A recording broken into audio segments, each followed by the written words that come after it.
I'm Azaria Tagaya and this is Nightline, the top stories. Terengganu Exco arrested over alleged abuse of power. And Pakistan launches airstrikes in Afghanistan. Kabul says children among dozens killed.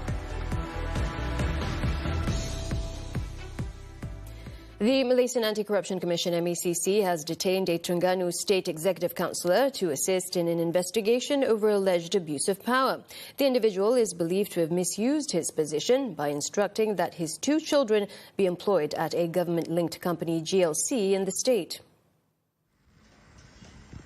According to sources, the man in his 60s was detained at 11:15 a.m. on Sunday when he turned up to give a statement at the MACC office in Kemaman. Initial investigations indicate that the alleged offences occurred in 2018 and 2020. The suspect allegedly used his position as an Exco member and chairman of the company's board of directors to influence the hiring of his 2 children.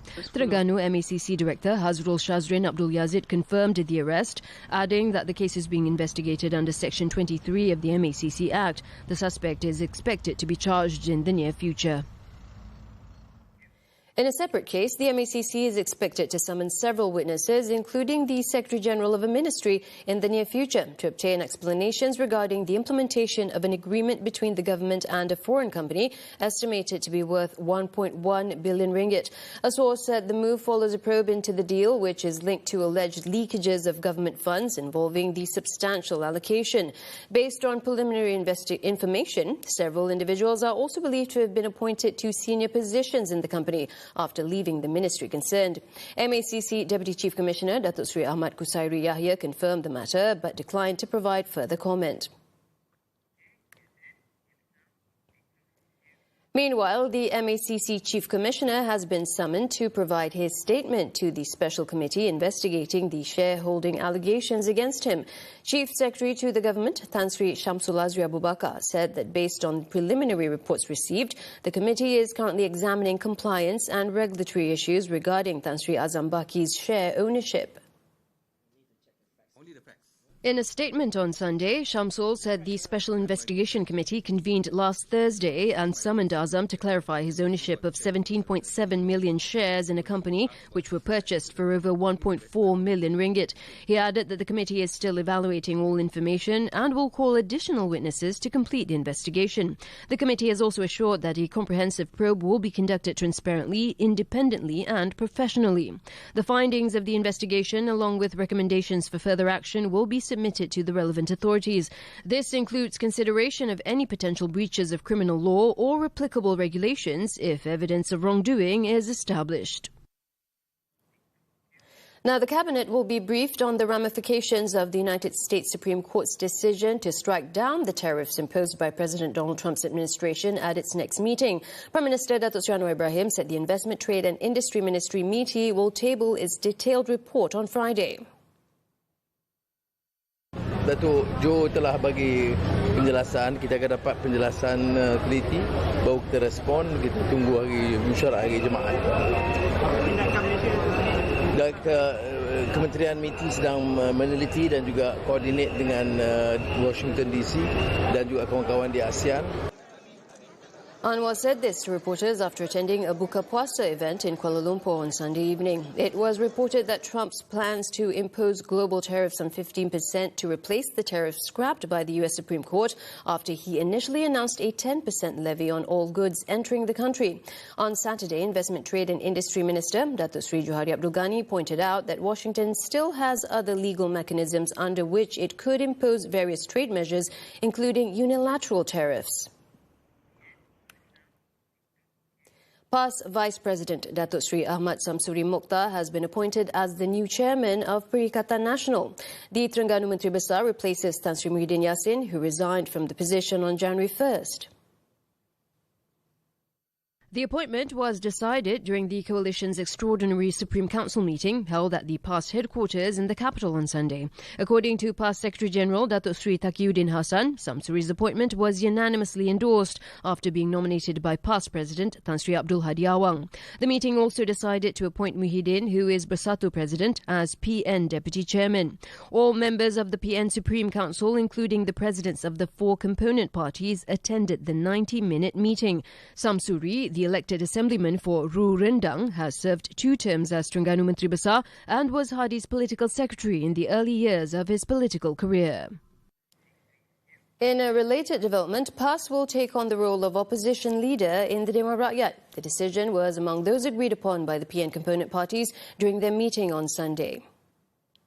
Masa untuk difikirkan perkara itu, terutamanya apabila secara rasminya pihak parti-parti anggota ni bersetuju kursi Ketua Pembangkang dipegang oleh PAS sebagai parti terbesar di dalam Parlimen.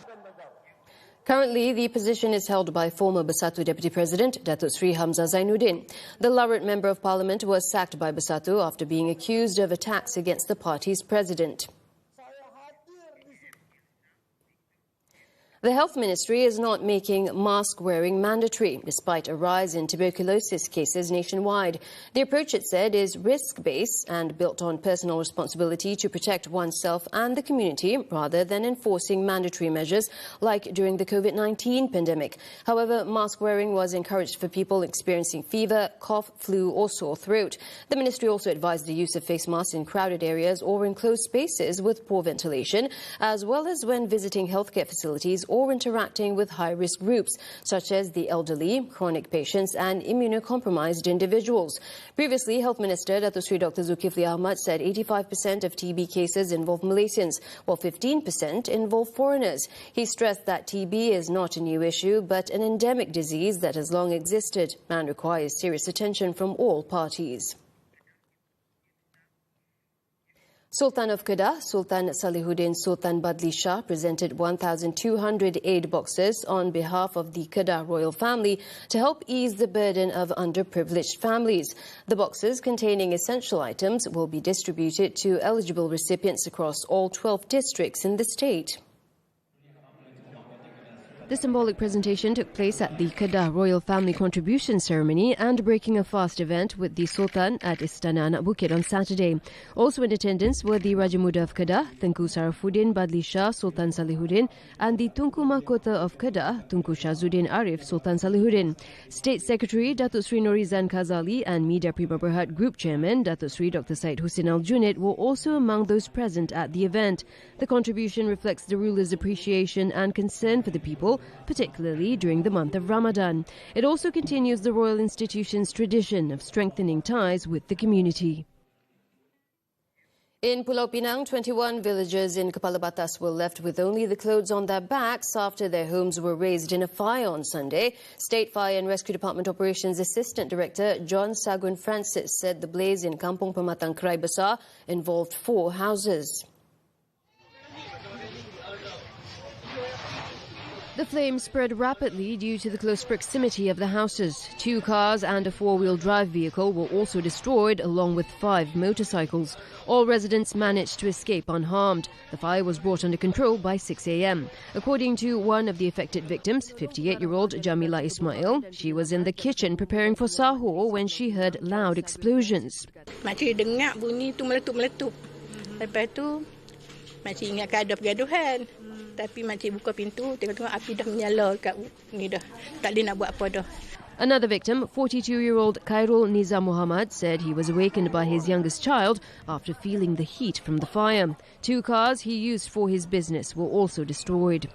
Bawa terai padam, bagi muka, lari keluar. Bawa anak lari keluar. Lepas tu yang lain pun tak boleh nak buat apa. Tinggal gitu je lah. Sempat tak selamatkan apa-apa barang? Tak, cuma beg saja lah. Kereta tak boleh lah, kereta 2 biji tak boleh buat apa dah. The cause of the fire and total amount of losses are still under investigation. In Johor, a fishing trip turned tragic when a man and his 9-year-old adopted son fell into Sungai Pontian Besar on Sunday. The victim, 56-year-old Albert Tan Siang Fok, is feared to have drowned after falling into the river and being swept away by the current. Tan's adopted son, Ho Chen Ho, survived the ordeal by clinging on to their rented motorboat. The boy was later found by members of the public in an exhausted and traumatized state. A family member said they only learned about the incident through social media and was shocked to discover that those involved were their own relatives.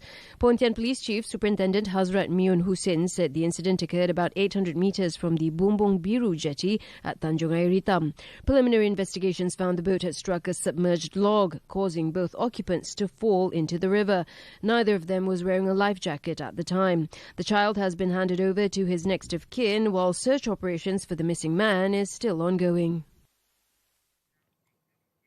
Global travel demand is rebounding, with industry projections showing growth of between 8 and 10% in 2026. But as more countries ramp up their tourism efforts, competition for visitors is intensifying. With Visit Malaysia Year 2026, the government is targeting stronger international arrivals. But industry leaders caution positioning alone is not enough. Nightline's Nurin Razmin has the details. For Visit Malaysia Year 2026, international arrivals are projected to rise by between 10 to 15%. But in an increasingly crowded global marketplace, the key question is not just how many tourists arrive, but how Malaysia differentiates itself. Speaking on TV3's flagship business and financial talk show Money Matters on Saturday, tourism industry leader Datuk Tan Kok Leong outlined where Malaysia currently stands and what must be prioritized. In Malaysia, currently we are positioned as a balanced destination, which means that we are safe, affordable, culturally rich and easy to travel. But if we look into the priority, we should look into strengthening the air connectivity, improving visitor experience consistently, and also ensuring that Malaysia's brand promise is delivered. The message is clear. Malaysia's brand is strong, but delivery must match expectation. Industry players said preparations for VM 2026 require 12 to 24 months of coordination, from training and marketing to global positioning and brand consistency. Past Visit Malaysia campaigns saw arrivals increase between 5 and 20% depending on the year. But 2026 is expected to be different. The strategy is shifting from simply promoting attractions to creating immersive experiences that align with post-pandemic travel trends. 2026 will be different in terms of the packaging will be on authenticity, sustainability, personalization and emotional connection. From community-based experiences and cultural immersion to eco-adventures and secondary destination promotion, the focus is on quality, not just volume. The industry is also looking at higher average spend per visitor, longer length of stay, better regional dispersal, and stronger SME participation. As global travel recovers, Visit Malaysia Year 2026 is being positioned as an economic lever and not just a one-off promotional campaign.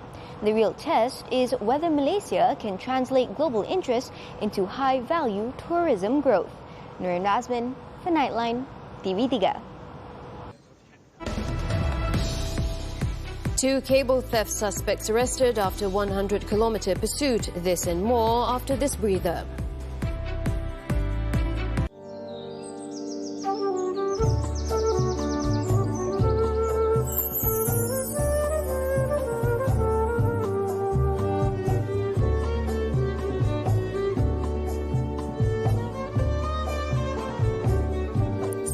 Istimewa di Hari Raya melengkapkan detik santapan bersama keluarga. Keanggunan raya, penyeri hidangan. Lenona bersama Wow Shop. Menarik di Malaysia hari ini sepanjang minggu. Perang harga di media sosial, peniaga secara fizikal tersisih. Self-diagnose dan ambil ubat tahan sakit, tanpa nasihat doktor boleh bawa maut. Tafkah mahal, pengasuh terhad, ibu bapa hadapi tekanan besarkan anak. Judi online di hujung jari, risiko ketagihan membimbangkan. Isu garantor atau penjamin, hati-hati, boleh jejas kewangan sendiri. Isnin hingga Jumaat, eksklusif ditonton dan TV3.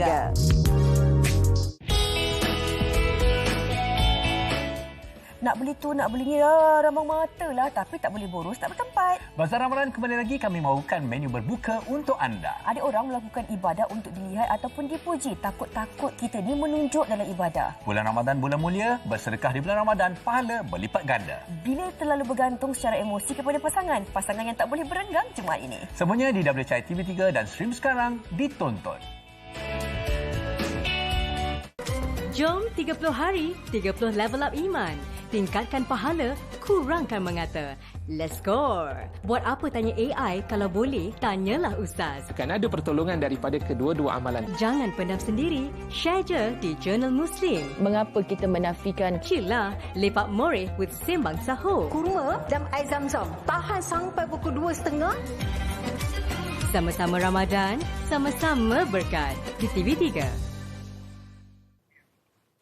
Thanks for sticking with us. Now, a man is being investigated by the Malaysian Communications and Multimedia Commission, MCMC, for allegedly uploading threatening and insulting content against the Terengganu royal family. The commission said the content posted on the man's X account touched on sensitive 3R elements relating to race, religion and royalty. In a statement, MCMC said the individual was summoned to give his statement at the Lanchang police station near Temerloh Pahang on Saturday. A mobile phone and SIM card were also seized for digital forensic analysis. MCMC added that the post also contained elements that could incite hatred, public unrest and disrupt national peace. The case is being investigated under the Communications and Multimedia Act for improper use of network facilities. MCMC stressed that it will not compromise on misuse of social media containing threats, hate speech or insults towards the royal institution. A former telecommunications company director will be charged in the Kuala Lumpur Sessions Court on Monday for allegedly giving about 8 million ringgit in bribes to a bank's group president and managing director. The bribes were allegedly given as a reward for facilitating the approval of a loan application. Sources said the suspect in his 50s was detained at about 12:30 p.m. on Sunday when he arrived at the MACC headquarters in Putrajaya to have his statement recorded. Initial investigations found that the offence was believed to have been committed in 2012. The suspect is alleged to have submitted documents containing false particulars, including a joint completion guarantee to fulfill conditions for the approval of a 400 million ringgit loan to finance a fibre optic project. MACC Special Operations Division Senior Director Datuk Muhammad Zamri Zainul Abidin confirmed the arrest.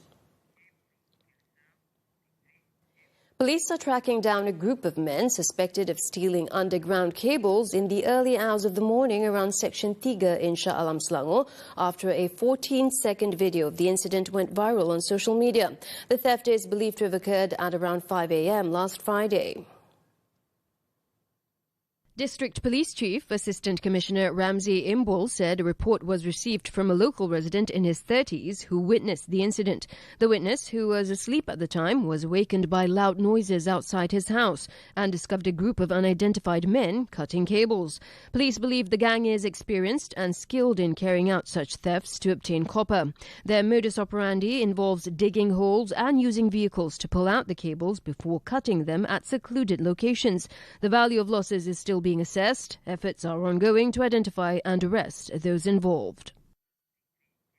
Meanwhile, police have arrested 2 men, while the third suspect remains at large in connection with cable theft in Dungun, Terengganu early on Sunday morning. The 2 suspects were arrested after a 100-kilometre pursuit, during which they tried to evade capture by jumping from a bridge over 10 metres high.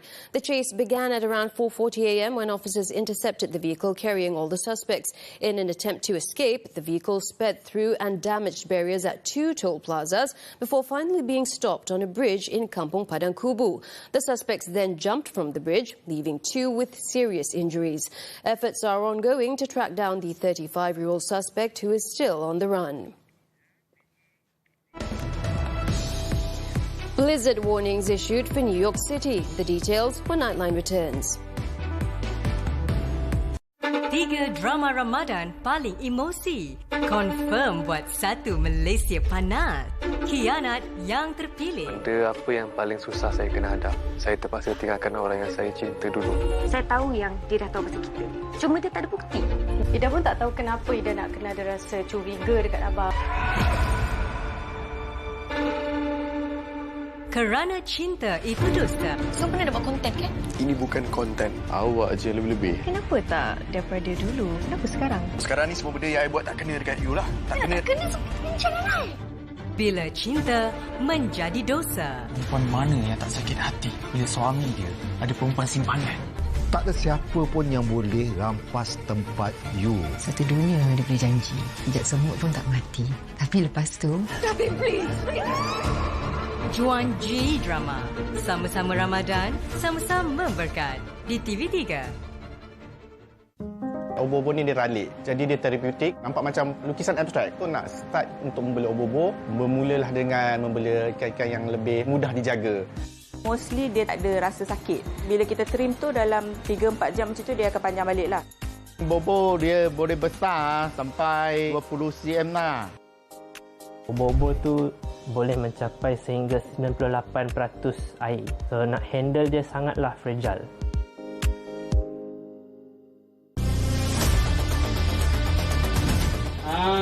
Itu sarang dia tu di hujung tu. Sarang lipas memenuhi ruang dapur. Tu terdedah lagi kuih-kuih roti. Pengunjung terdedah ancaman kesihatan. Bukan buang sampah tu, mungkin termasuk kalau time busy. Itu mungkin kamu punya alasan lah, tapi gara-gara kedatangan macam lipas. Saksikan 999 Selasa jam 9 malam di TV3. The Stream sekarang melalui tonton. Back with us on Nightline, Pakistan carried out multiple overnight airstrikes on Afghanistan, which the Taliban has said killed and wounded dozens of people, including women and children. Islamabad said the attacks targeted 7 alleged militant camps and hideouts near the Pakistan-Afghanistan border, and that they had been launched after recent suicide bombings in Pakistan. The strikes also reportedly struck several civilian homes and a religious school in the border provinces of Nangarhar and Paktika. Officials in Nangarhar said one strike hit a residential home, killing around 20 members of a single family. The latest violence comes despite a fragile ceasefire agreed in October after deadly cross-border clashes, although sporadic fighting has continued since then. Meanwhile, Afghanistan said it would respond to the strikes on its soil with an appropriate and measured action at a suitable time. The Defence Ministry also strongly condemned the attacks, calling them a clear violation of national sovereignty, international law, principles of good neighbourliness and Islamic values. It added that targeting civilian and religious centres highlights shortcomings in Pakistan's military intelligence and security, and said that repeated acts of aggression will never be able to hide these internal failings. A man has been shot and killed after allegedly attempting to breach the secure perimeter at U.S. President Donald Trump's Mar-a-Lago resort in Florida on Sunday. The man, in his 20s, had been spotted near the north gate of Mar-a-Lago at around 1:30 a.m. local time, carrying a shotgun and a fuel can. 2 U.S. Secret Service agents and a Palm Beach County deputy then confronted the man, who dropped the gas can but raised the shotgun, prompting officers to open fire. No officers were injured, and the agency confirmed that no Secret Service protectees were on the property at the time. Trump was in Washington, D.C. when the incident occurred. Still in the U.S., blizzard warnings have been issued across much of the East Coast as a powerful winter storm threatens heavy snow, strong winds and coastal flooding from the mid-Atlantic to New England. This is the first blizzard warning for New York City since 2017. The U.S. National Weather Service said nearly 30 million people were under blizzard warnings from Sunday morning through Monday afternoon, including residents of New York City, where up to 45.72 centimeters of snow was forecast. The warning spanned from Delaware to southern Connecticut, with the heaviest snowfall expected Sunday night into early Monday. The Weather Service also warned that sustained winds of 25 to 35 miles per hour could reduce visibility to near zero and heighten the risk of power outages and coastal flooding. Travel conditions are also expected to become dangerous. In other news, students at several universities in Iran staged anti-government protests, the first such rallies on this scale since last month's deadly crackdown by the authorities.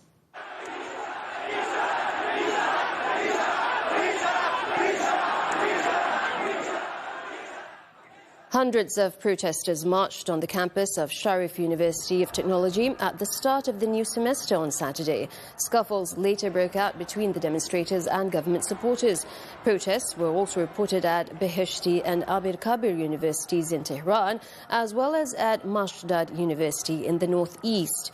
It was not immediately clear whether any demonstrators had been arrested. Saturday's protests come as the Iranian authorities were preparing for a possible war with the US.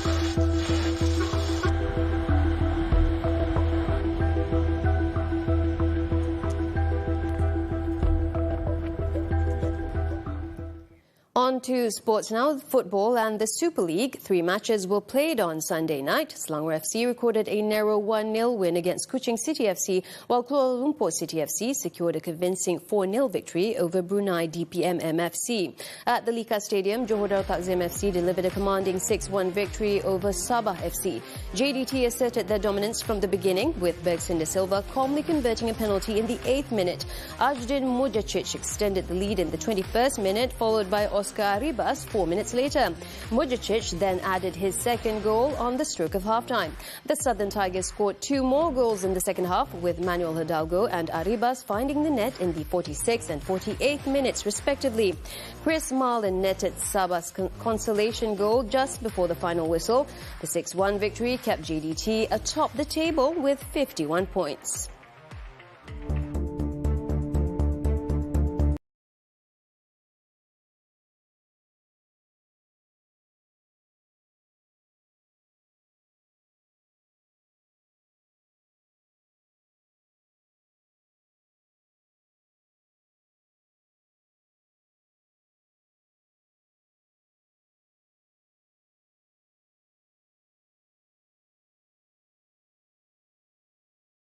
Now, as this edition of Nightline comes to a close, we leave you with visuals of hundreds of Palestinians at a displacement camp in central Gaza, gathering to break their fast during the holy month of Ramadan. With that, I'm Azaria Tagaya. Thank you for watching, and we'll see you next time.